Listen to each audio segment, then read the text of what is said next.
Now this, the Federal Reserve has a 2% inflation target. That's to try to reach price stability. 2% is the target. Economist Anthony Chan joining me now.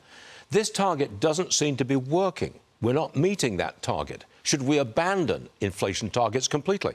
Absolutely not. I just wrote a Substack article on it. It's important that we keep that 2% target because inflation expectations are very important.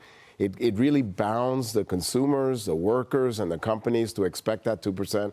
If we just abandon it, then people will think it's off to the races. Inflation could be 3, 4, 5, 6%. So even though we're not there yet and the Fed has been failing at its mission, it has to continue the fight. But if it, yeah, okay, it's got to continue the fight. I understand. So it can't lower interest rates because lowering interest rates, theoretically, to most economists, is inflationary. Well, not to me, because monetary policy today is still modestly restrictive, so it can lower rates a little bit and still continue to do the job. It's just going to take some time. The Federal Reserve has already told you that it may have to wait until 2027 to get to 2%, but it is going to get there. That doesn't mean we don't have to lower rates. We can't just lower rates in a crazy fashion, but we can gradually lower rates because we are still modestly restrictive. I've got a new poll, and it shows only 36% of us approve Trump's handling of the economy. Okay, it's a very political thing.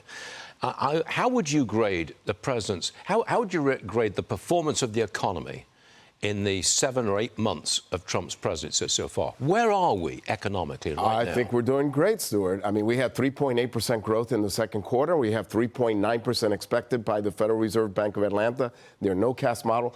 But these polls are not about the economy, Stuart. They're about how people feel. Right. And what people feel, especially those making less than $50,000, they're looking at the inflation rate. They're looking at food prices that are rising 3.2%, and they're expecting your 2% number, and they're getting 3.2.